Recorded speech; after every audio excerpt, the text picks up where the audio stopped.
Hello, everyone, and welcome back to my channel. It's your host, Arlette, and I'm here with the very popular Dr. Elom. Welcome, Dr. Elom. The rumors are true. Oh,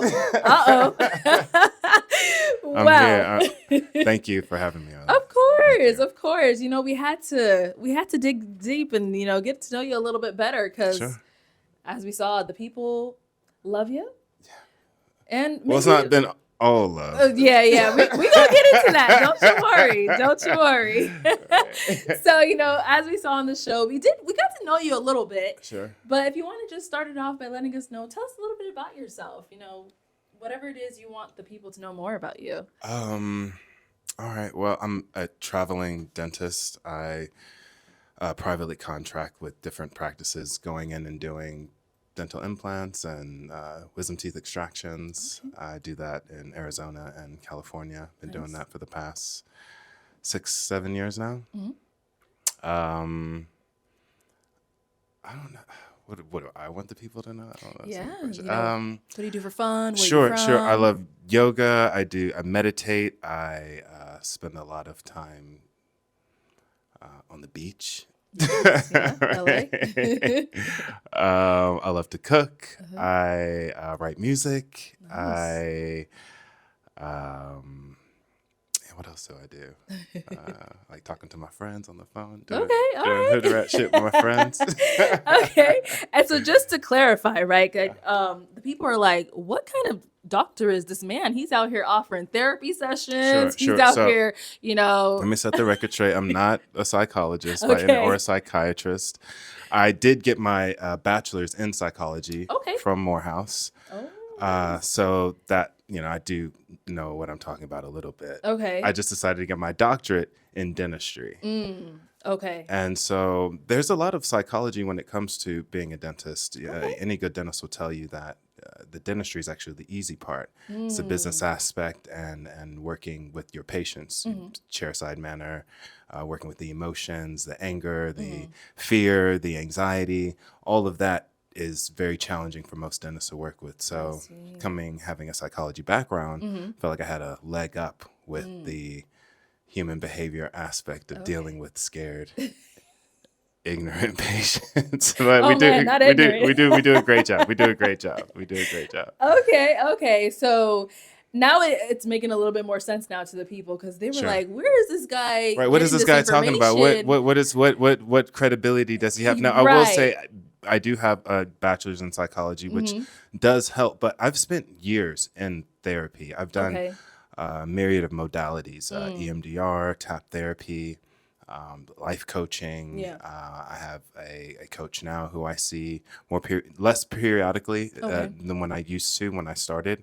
I was seeing a therapist 3 times a week. We were doing all these different things, and then I would take the days off that I had to see my therapist, process the therapy, heal my wounds, have the tough conversations, Yeah. and do the things that are necessary in order to regulate my emotions and Right. have a pleasant and peaceful life experience, Yeah. because that's what we're all really looking for. Okay. So were you using some of like the things that you've heard your therapist say to you and things that you've learned? Definitely. Okay. There are things that I learned in therapy that they're just general truths. Yeah. Right. And tools that I've learned that are useful in all kinds of experiences, including your show. Right. So I had to dig deep in my bag of tools to make sure I could handle myself properly. Right. Right. I want to be authentic. Right. Exactly. Yeah. And that's what people love is that, you were saying some kind of out of pocket things, but we can tell you were being yourself. Sure. My life is out of pocket, apparently. That's how I live my life. But Yeah. really what it was is just an opportunity to infuse wellness into initial meetings, right? I think a lot of what we experience, especially on a show like that, where Yeah. you're being judged, you're being put on display, Right.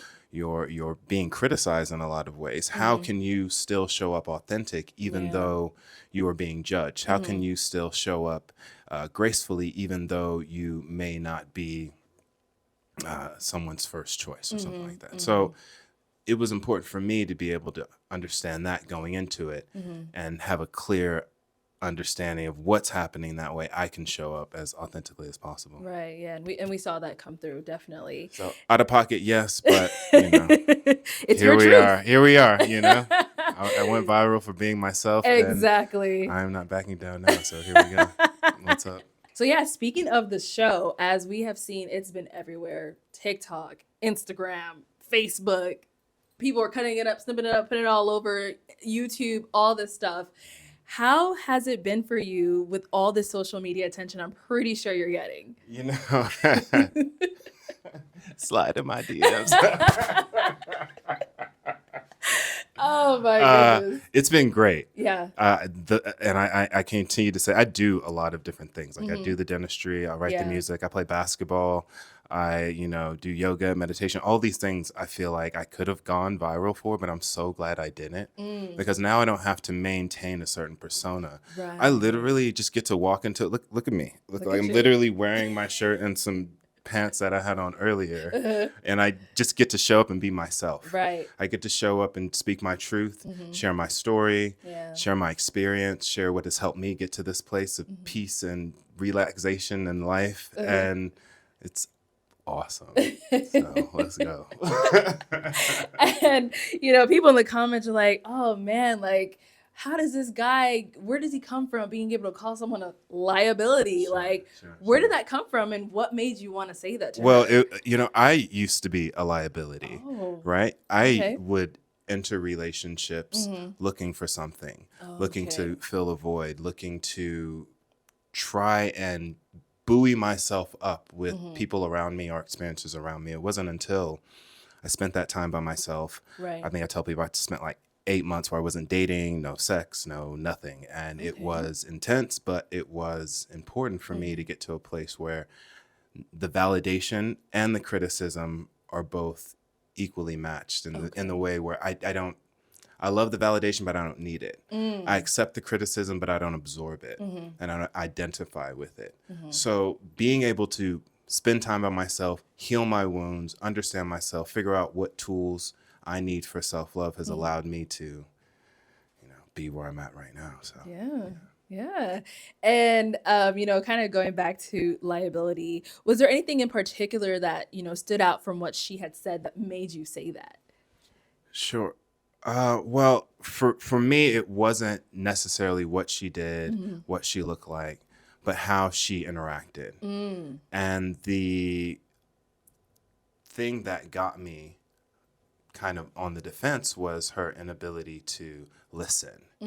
And so when you aren't opening and accepting to what you're being told, and you may be getting a little bit defensive, then it becomes it's understandable that you're not going to be able to work through more challenging conversations. If this is the first time we're meeting and we're already having uncomfortable discourse, I'm finding it challenging to get through to you. I'm finding it challenging to maintain a consistent dialogue with you.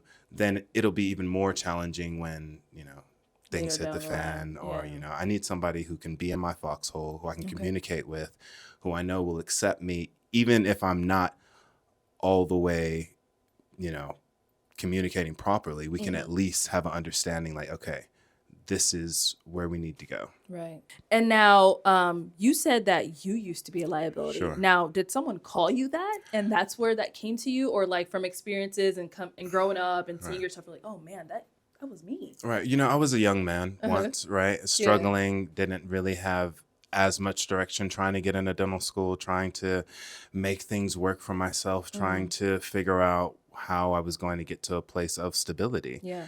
And in that, I needed help.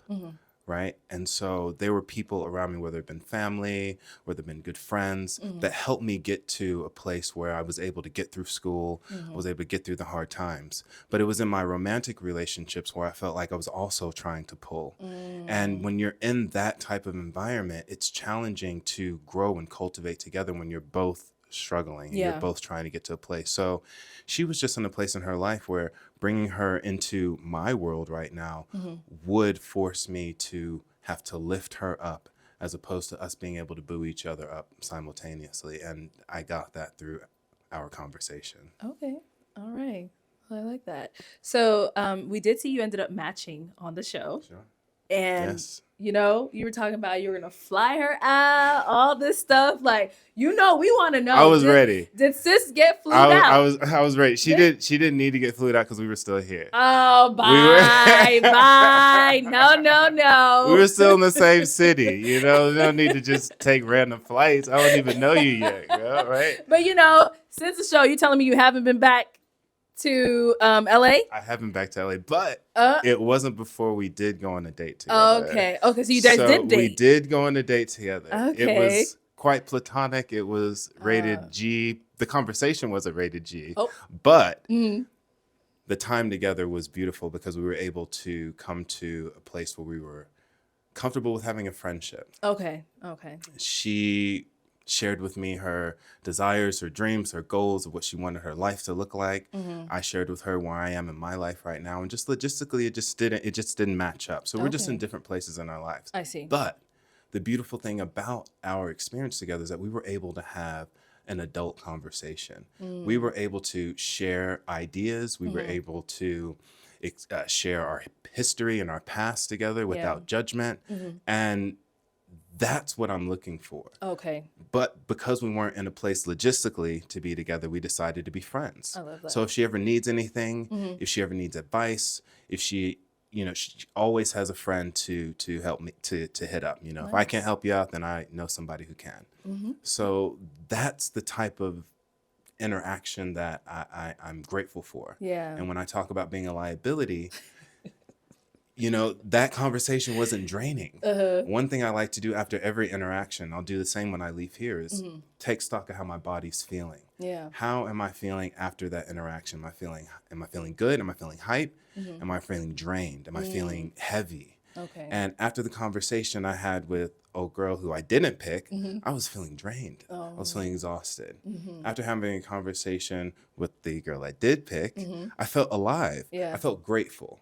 And so that's how you know if it's worth it or not, if you're a liability or not. Right. Okay. And yeah, because I did see a lot of people also saying like, he said the 22-year-old is a liability, then ended up with a 20 or 21-year-old. Like, so it goes to show that age does matter. I'm not gonna say it doesn't matter, but it's not as big a factor as being able to relate human to human. I see. Okay. So it wasn't even just the age.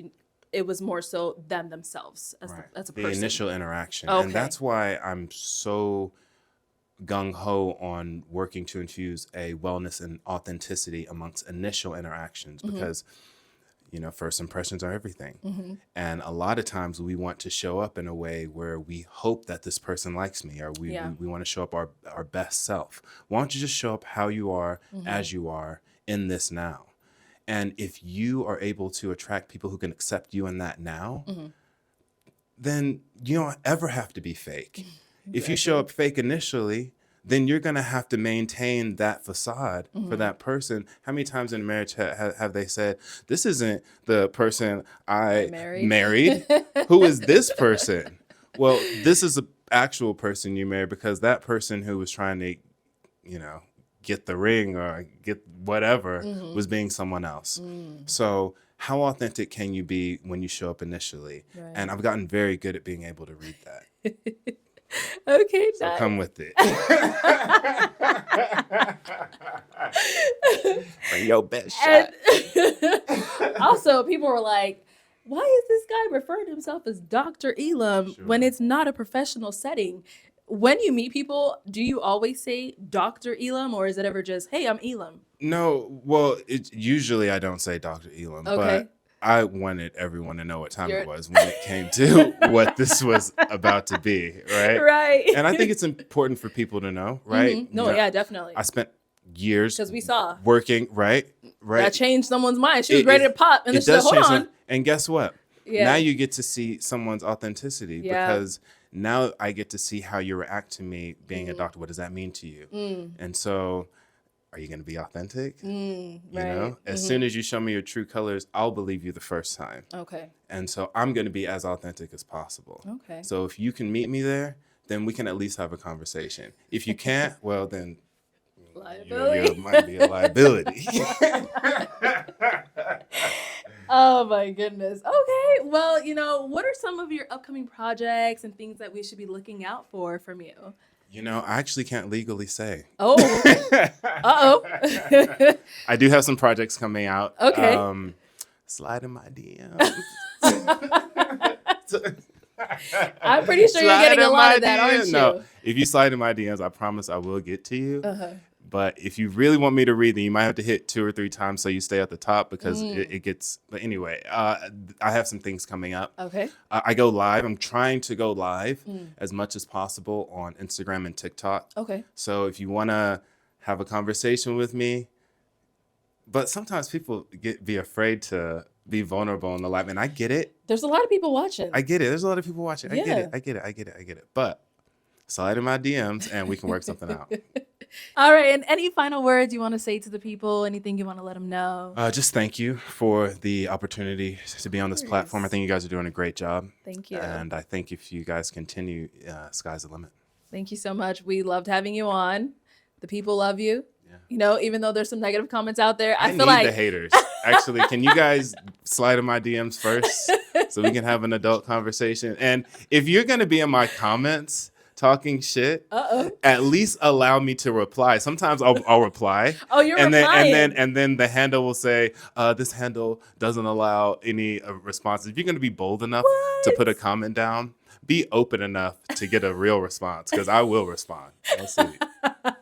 Y'all be careful. He's coming Let's for y'all go. right back. Well, Dr. Elom, thank you so much for coming on. It was Thank a you. pleasure having you. Thank you.